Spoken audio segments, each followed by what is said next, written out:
दोस्तों, जय श्री राधे, जय श्री कृष्णा। आज मैं आपके लिए लेकर आई हूँ कृष्ण जन्माष्टमी कब मनाई जाती है, क्यों मनाई जाती है और कृष्ण जन्म की कहानी। जन्माष्टमी का व्रत करके कौन कौन से पापों से छुटकारा मिलता है।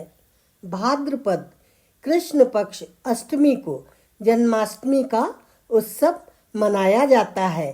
इसी दिन इसी तिथि को भगवान श्री कृष्ण का मथुरा नगरी में कंस के कारागार में जन्म हुआ था।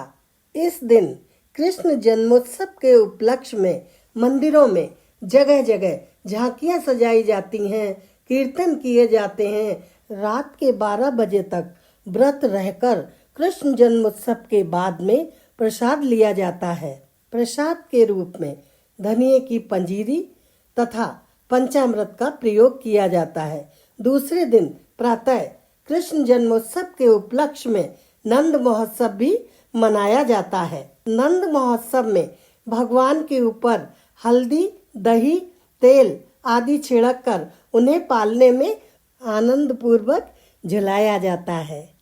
जन्माष्टमी के दिन उपवास करके मनुष्य 7 जन्मों के पापों से मुक्त हो जाता है। धर्म शास्त्रों में पलंग पर देवकी सहित श्री कृष्ण भगवान की पूजा का विधान बताया गया है।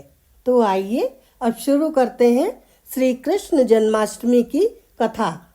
जब जब होए धर्म की हानि, बाढ़े असुर अधम अभिमानी, करहि अनीति जाई नहीं बरनी, सीधहि विप्र धेनु सुरधरनी, तब तब धरि प्रभु विविध शरीरा, हरहि कृपा निधि सज्जन पीरा।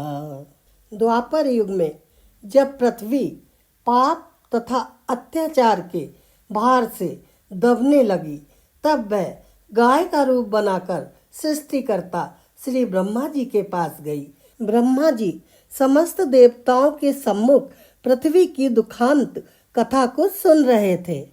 तब सभी देवताओं ने ब्रह्मा जी से कहा, ये तो अत्यंत चिंता का विषय है, अब हमें विष्णु जी के पास चलना चाहिए। सभी देवता ब्रह्मा जी और गाय को साथ लेकर विष्णु जी के पास जा पहुँचे। विष्णु जी क्षीर सागर में अनंत शैया पर सो रहे थे। वहां देवताओं ने भगवान विष्णु की स्तुति की। भगवान की निद्रा भंग हो गई। भगवान विष्णु ने सब देवताओं से उनके आने का कारण पूछा। तब दीन वाणी में पृथ्वी बोली, हे भगवान, मेरे ऊपर बड़े पाप और अत्याचार हो रहे हैं।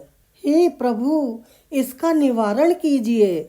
यह सुनकर भगवान विष्णु बोले, मैं ब्रजमंडल में वसुदेव की भार्या कंस की बहन देवकी के गर्भ से जन्म लूंगा। तुम सभी ब्रज भूमि में जाकर यादव कुल में अपना शरीर धारण करो। इतना कहकर भगवान विष्णु वहां से अंतर्ध्यान हो गए। वही देवता ब्रज में आकर नंद, यशोदा तथा गोपियों के रूप में पैदा हुए। कुछ दिनों बाद वसुदेव अपनी नव विवाहित पत्नी देवकी और साले के साथ गोकुल जा रहे थे। तभी आकाशवाणी हुई, हे कंस, तू अपनी जिस बहन को इतने प्यार से छोड़ने जा रहा है, इसी बहन का 8वां पुत्र तेरा काल बनेगा। कंस ने जैसे ही आकाशवाणी सुनी, उसने म्यान से तलवार खींच ली और देवकी को मारने के लिए तैयार हो गया। तब वसुदेव ने हाथ जोड़कर कहा कि इसमें इसका कोई दोष नहीं है। मैं मेरी सारी संतानें तुम्हें सौंप दूंगा। जब संतान ही नहीं होगी तो मारेगा कौन। कंस वसुदेव की बात मान गया और उसने देवकी और वसुदेव को अपने कारागार में बंद कर दिया। अपने वचन के अनुसार वसुदेव एक एक करके अपने सारे पुत्र कंस को देता गया और कंस उन्हें मारता गया। इस तरह से कंस ने वसुदेव के 7 पुत्रों का वध कर दिया। अब जन्म लेने वाला था कंस का काल, देवकी का 8वां पुत्र। ये सोचकर कंस ने उन्हें और कठोर कारागार में डाल दिया और 10 गुना ज्यादा पहरा लगा दिया। अब क्या था, भादो मास की भयावनी रात, अष्टमी तिथि, घनघोर वर्षा। ऐसे में भगवान विष्णु कारागार के अंदर वसुदेव और देवकी के सामने बालक रूप में प्रकट हुए और वसुदेव से कहा कि मुझे नंद और यशोदा के यहाँ पहुँचाओ और वहाँ से कन्या को लाकर कंस को सौंप दो। जैसे ही वसुदेव श्री कृष्ण को गोकुल ले जाने के लिए तैयार हुए, उसी समय हाथों की हथकड़ियां तड़तड़ा कर टूट गईं। जेल के दरवाजे अपने आप खुलते चले गए, पहरेदार सो गए। वसुदेव कृष्ण को लेकर जैसे ही जमुना जी में गए, जमुना जी का धैर्य टूटने लगा। वो अतिशीघ्र भगवान के चरणों का स्पर्श कर लेना चाहती थी, इसलिए जल स्तर इतना बढ़ गया कि वसुदेव की नाक तक जल आ गया। तब भगवान कृष्ण ने सोचा कि जमुना जी बहुत व्याकुल हो रही हैं और उन्होंने अपना पैर लटका दिया। जमुना जी ने जैसे ही भगवान के चरणों का स्पर्श किया, जल स्तर एकदम नीचे हो गया और शेषनाग ने आके भगवान के ऊपर छतरी लगा दी। अब वसुदेव यमुना पार करके गोकुल पहुंच गए। वहां उन्होंने देखा सारे दरवाजे अपने आप खुले हुए हैं, तो वो सीधे यशोदा के पास गए। यशोदा मैया सो रही थी।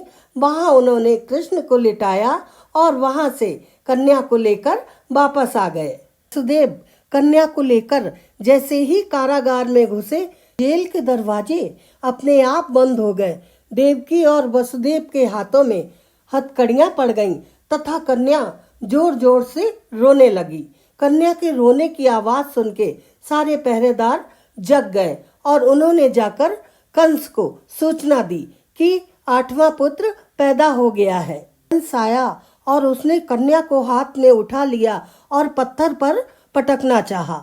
इतने में कन्या हाथ से छूट गई और आकाश में उड़ गई। आकाश में पहुंचते ही वह कन्या देवी के रूप में प्रकट हुई और कहा, हे कंस, तू मुझे क्या मारता है? तुझे मारने वाला तो गोकुल में पैदा हो चुका है। तो दोस्तों, इस प्रकार भगवान श्री कृष्ण का धरती पर अवतरण हुआ।